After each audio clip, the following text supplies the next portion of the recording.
जय Hind everyone, my name is Gagandeep and I welcome you all on our YouTube channel name proud group of NCC.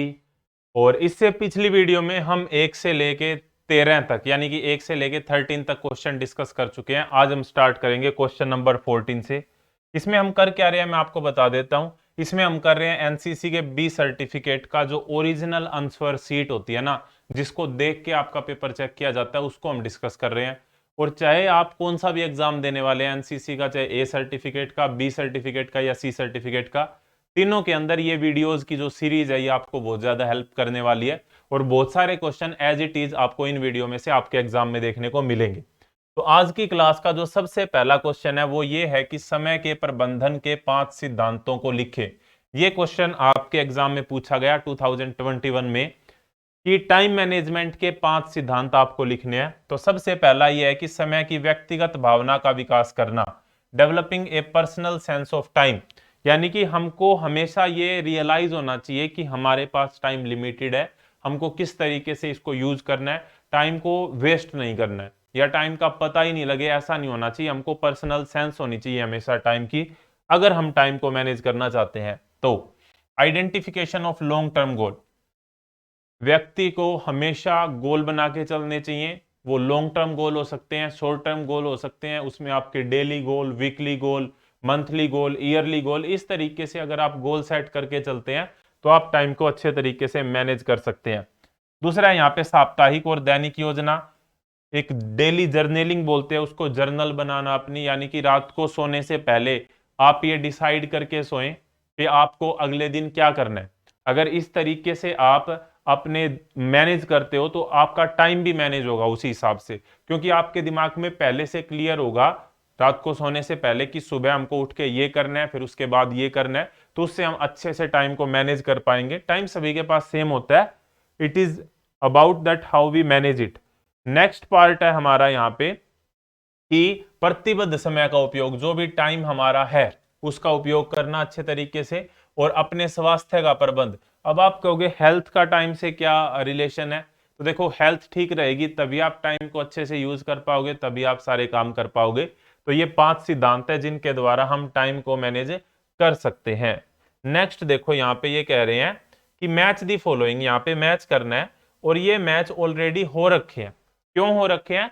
क्योंकि मैंने आपको पहले ही बताया ये वो आंसर सीट है आपके एग्जाम की, जिसको देख के आपके पेपर को चेक किया जाता है। अगर आप ऐसे अपने आंसर लिख के आते हैं तो आपको पूरे पूरे मार्क्स मिलेंगे आपके एग्जाम में। तो यहाँ पे है मैत्री समूह, यानी कि फ्रेंडशिप ग्रुप। क्या है यहाँ पे? देखो भाई ध्यान से पढ़ते हैं इसको एक बार। मैत्री समूह यानी कि फ्रेंडशिप ग्रुप अपने समूह के सदस्यों के व्यक्तिगत सुरक्षा को पूरा करने वाला होता है। दूसरा है टास्क ग्रुप। टास्क ग्रुप हम किसको बोलते हैं? प्रबंधन द्वारा कुछ संगठन लक्ष्यों को पूरा करने वाला। फ्रेंडशिप ग्रुप तो अपना फ्रेंड्स का सर्कल हो गया, कोई टास्क का ग्रुप बना दिया तो इसका मतलब कोई पर्टिकुलर टास्क है, कोई पर्टिकुलर लक्ष्य है जिसको हमको अचीव करना है, उसके लिए इस ग्रुप को बनाया गया है। नेक्स्ट है यहाँ पे प्रभावी समूह, यानी कि इफेक्टिव ग्रुप। इफेक्टिव ग्रुप का क्या मतलब होता है? सदस्य आपस में स्वतंत्र रूप से संवाद करते हैं, इफेक्टिव होता है। नेक्स्ट है यहाँ पे स्वप्रबंधित टीम, मतलब सेल्फ मैनेज्ड टीम सर्विस। कर्मचारियों का समूह जो उत्पाद या सेवा का निर्माण के लिए कार्य करे, वो आते हैं इससे रिलेटेड। और नेक्स्ट है यहाँ पे cross functional team. Cross functional का क्या मतलब है? कि जो विभिन्न क्षेत्रों के लोगों के ज्ञान को एक साथ लाने के लिए बना समूह। अलग अलग है, अलग अलग क्षेत्र के ज्ञान है लोगों को, और उनको हम इकट्ठा लाते हैं तो उसको हम क्या बोल देते हैं? क्रॉस फंक्शनल टीम बोल देते हैं। क्या बोल देते हैं? क्रॉस फंक्शनल टीम बोल देते हैं। इंपॉर्टेंट क्वेश्चन है, ध्यान से देखते हुए चलेंगे हम। आगे देखो क्वेश्चन हमारा, सतर्कता। सतर्कता का क्या मतलब होता है? विजिलेंस। देखो लीडरशिप है ना, लीडरशिप, नेतृत्व, बहुत ही इंपॉर्टेंट टॉपिक है आपके एग्जाम में। एग्जाम में अच्छे मार्क्स लेना ना एक कला होती है। जरूरी नहीं, आपने हमेशा देखा होगा कि कोई बच्चा है या कोई कैडेट है, वो बहुत ज्यादा पढ़ता है उसके बाद भी उसके अच्छे मार्क्स नहीं आते। कोई कैडेट है आप कहते हैं कि ये तो बिल्कुल भी नहीं पढ़ता था फिर भी इसकी ये ग्रेड आ गई। पढ़ने का तरीका होता है, क्या टॉपिक आप पढ़ रहे हैं। आपको हमेशा देखना चाहिए कि कौन सा टॉपिक कितने मार्क्स का पूछा जाता है आपके एग्जाम में। जैसे लीडरशिप का टॉपिक है, वो अच्छे खासे मार्क्स का आपके एग्जाम में पूछा जाता है, और उसमें से फिक्स क्वेश्चन आता है कि लीडरशिप की क्वालिटीज बताओ। यानी कि लीडरशिप की 10 गुणों को आपको याद करना ही करना है।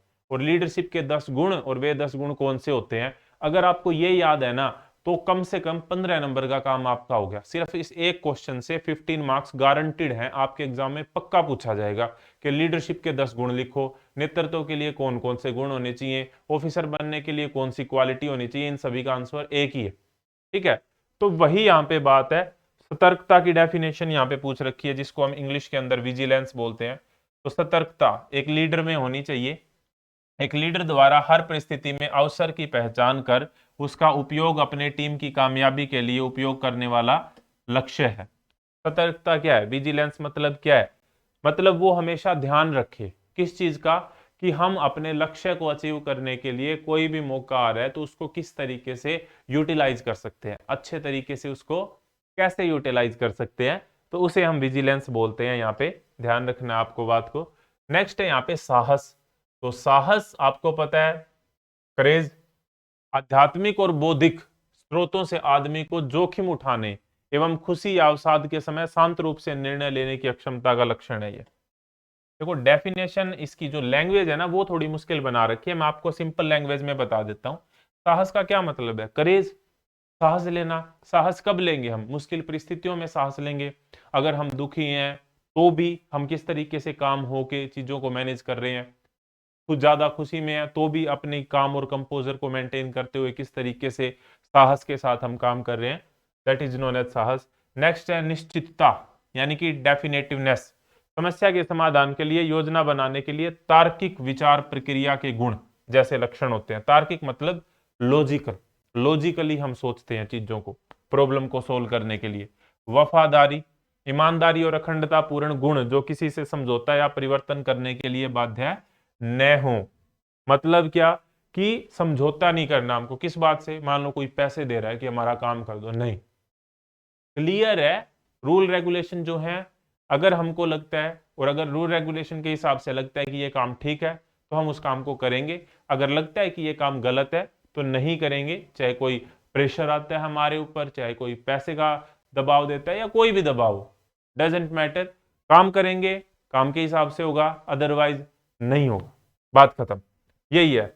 अगला क्या है भाई, पहल, इनिशिएटिव। ये बहुत ही जबरदस्त क्वालिटी है, मतलब बहुत ही अच्छी क्वालिटी है किसकी, किसी भी लीडर की। तो ये लीडर के अंदर क्वालिटी होती है इनिशिएटिव, यानी कि पहल करना। कोई भी काम आपको सीनियर बोलता है, आप कहोगे हाँ जी मैं करता हूं पहले, उसको इनिशिएटिव लेना बोलते हैं, पहल लेना बोलते हैं किसी भी काम को करने के लिए।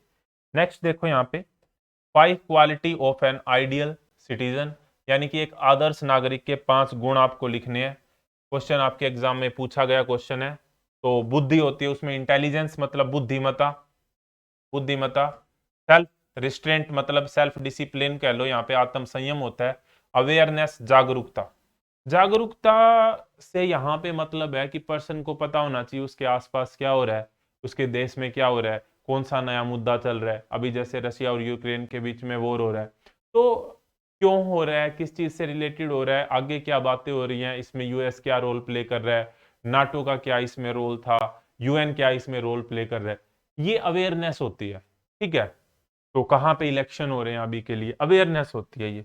उत्तम स्वास्थ्य, स्वास्थ्य है यानी कि गुड हेल्थ होनी चाहिए उसकी, और सिक्योरिटी, सुरक्षा, मतलब हर तरीके से वो सिक्योर है, उस चीज के ऊपर हम यहाँ पे बात कर रहे हैं। आगे देखो भाई, ये बहुत ही अच्छा क्वेश्चन है। क्वेश्चन है ये हमारा नेशनल इंटीग्रेशन से रिलेटेड। नेशनल इंटीग्रेशन मतलब राष्ट्रीय एकता। किसको कहते हैं राष्ट्रीय एकता, कि हम विभिन्न धर्मों, समुदायों, जाति, भाषा या क्षेत्र से होने के बावजूद भी हम में जो एक भावना होती है कि हम एक देश के नागरिक हैं, हम सब भारतीय हैं, उसी भावना को हम क्या बोलते हैं, राष्ट्रीय एकता बोलते हैं, नेशनल इंटीग्रेशन बोलते हैं। नेशनल इंटीग्रेशन किसी भी देश के लिए बहुत ज्यादा जरूरी होता है। कई बार आपके एग्जाम में ये क्वेश्चन भी पूछा जाता है कि राष्ट्रीय एकता देश के लिए क्यों जरूरी है, इससे क्या फायदे होते हैं। तो बहुत सारे फायदे हैं, इससे हम आगे बढ़ते हैं। ठीक है, इससे हमारा लिटरेसी रेट अच्छा होता है, इससे सभी समुदाय मिलके रहते हैं तो लड़ाई दंगे नहीं होते हैं। इससे जो दूसरे देश हैं उनमें हमारा जो इन्फ्लुएंस है वो बढ़ता है। एफडीआई जो फॉरेन डायरेक्ट इन्वेस्टमेंट होती हैं वो आती हैं। ठीक है, देश तरक्की करता है। बहुत सारे पॉइंट है, बहुत सारे पॉइंट है जो आप लिख के आ सकते हैं। क्वेश्चन देखो भाई, यहाँ पे भारत में अनेकता में एकता का ज्ञान उसके किन्हीं 5 तथ्यों को लिखिए। हम कहते हैं ना, भारत में अनेकता में एकता है, यानी कि विभिन्न समुदायों, धर्मों, जाति, क्षेत्र, भाषा के लोग होने के बावजूद हमें एकता है, हमें यूनिटी है, यूनिटी इन डाइवर्सिटी जिसको हम बोलते हैं। तो उसके एग्जाम्पल लिखने हैं। तो भौगोलिक एकता, भौगोलिक एकता मतलब क्षेत्र के हिसाब से, क्योंकि इंडिया एक है। राजनीतिक एकता, धार्मिक एकता, सांस्कृतिक एकता और भाषा की एकता। तो ये हमारे 5 फैक्ट जो दर्शाते हैं यूनिटी इन डाइवर्सिटी को, यानी कि अनेकता में एकता को। क्लियर है भाई ये वाला क्वेश्चन भी? बहुत ही अच्छा क्वेश्चन, शानदार तरीके से हम क्वेश्चंस को यहाँ पे करते हुए आगे आ गया हमारा क्वेश्चन भाई लीडरशिप से रिलेटेड। लीडरशिप, लीडरशिप नेतृत्व बहुत ही इंपॉर्टेंट टॉपिक, मैंने आपको बता दिया, उससे क्वेश्चन पूछे जाते हैं आपके एग्जाम में।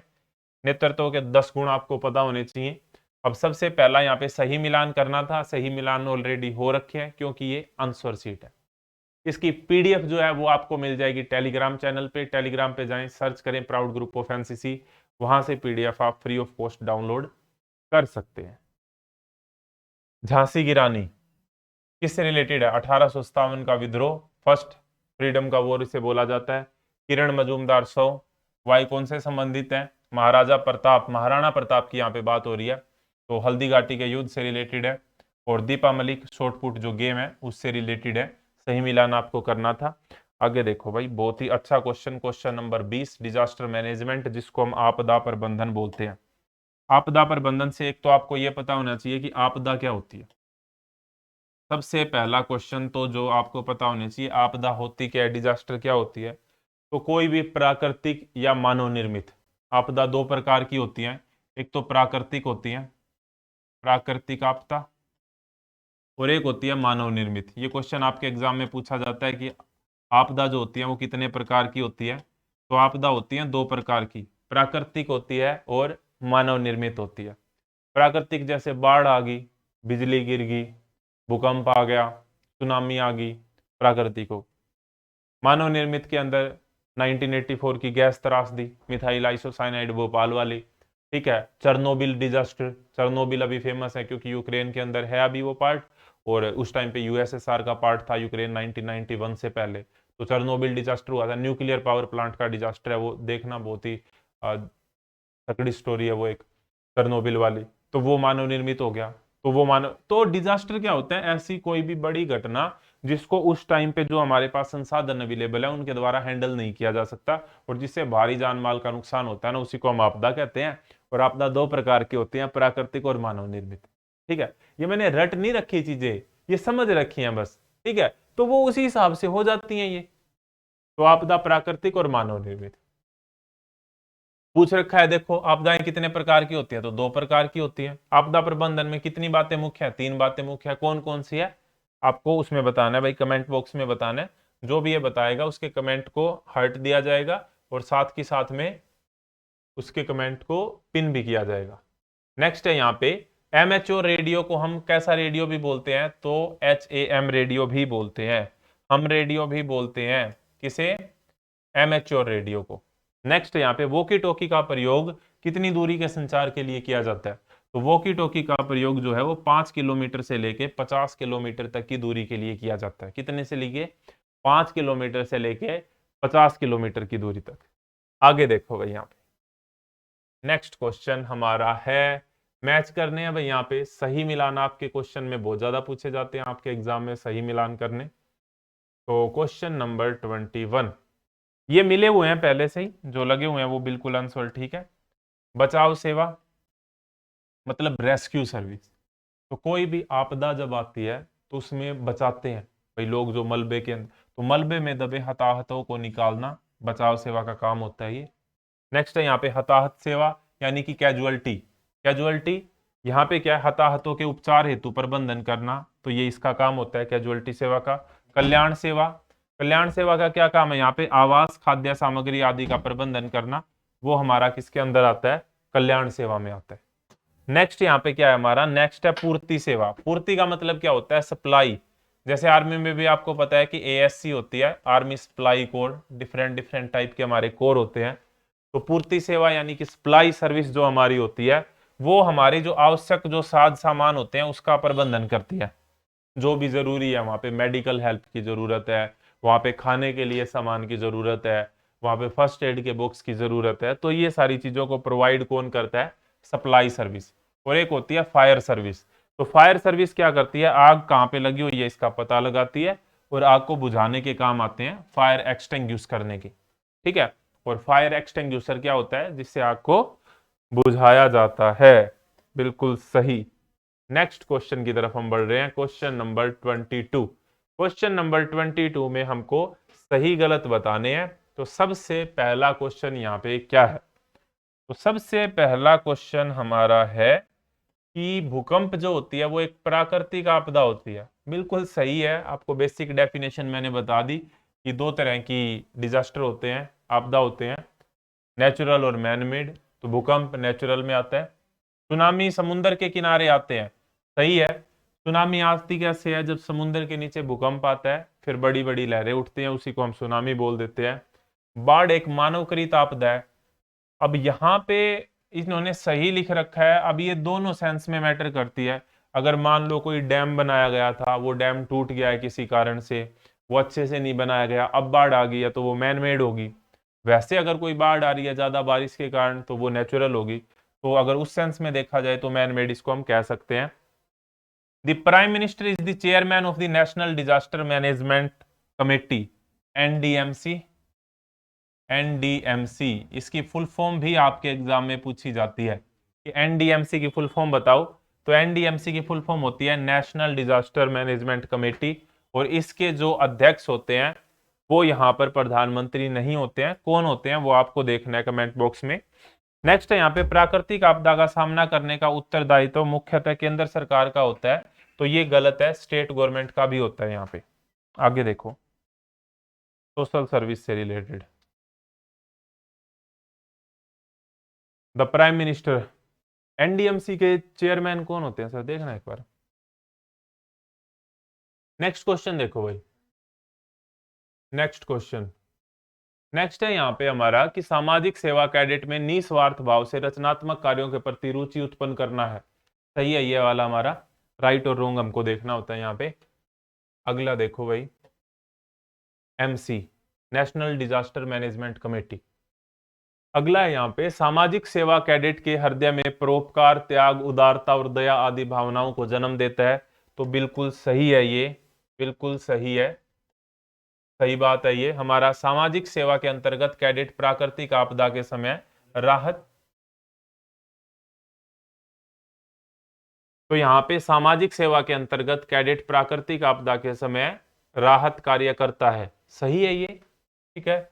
आगे है social boycott of drug addict does not decrease the incident of drug abuse. यानी कि जो नशेड़ी होते हैं उनका सामाजिक बहिष्कार करने से नशाखोरी कम नहीं होगी। गलत है, हो जाएगी। भारत की जनसंख्या की वृद्धि का कारण दरिद्रता नहीं है, ये भी गलत है। राइट रोंग के क्वेश्चन है ये आप देख लोगे, बेसिक क्वेश्चन है, इसमें कोई इंपॉर्टेंट बात नहीं है ऐसी। बेसिक बेसिक बातें हैं ये तो आपको आती हैं। आगे देखो क्वेश्चन नंबर 24। क्वेश्चन नंबर 24 क्या कह रहा है? ये कह रहा है फिल इन द ब्लैंक्स।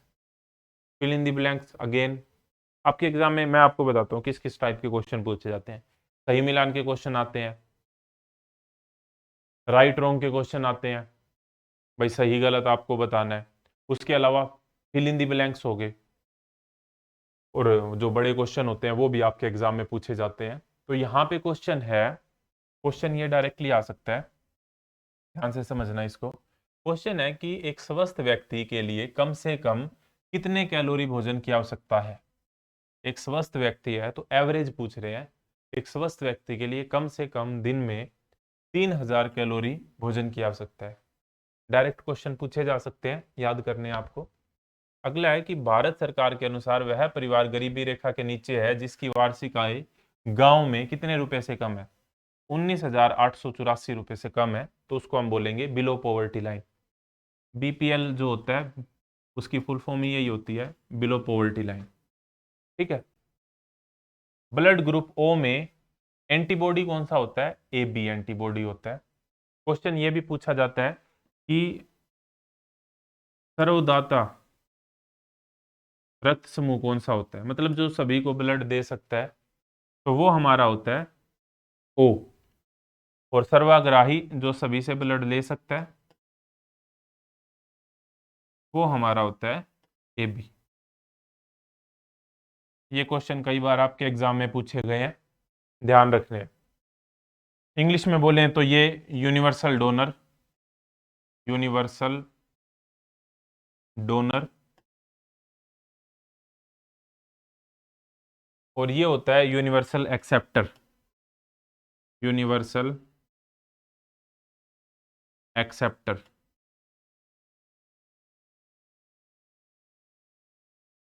आगे देखो भाई, एचआईवी क्या होता है? एक वायरस होता है।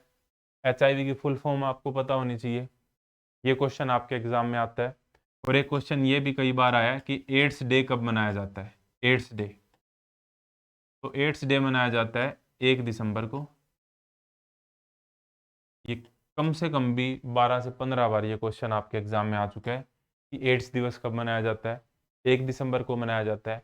अगेन एड्स की फुल फॉर्म आपको याद रखनी है, क्योंकि फुल फॉर्म से रिलेटेड क्वेश्चन आपके एग्जाम में आते हैं।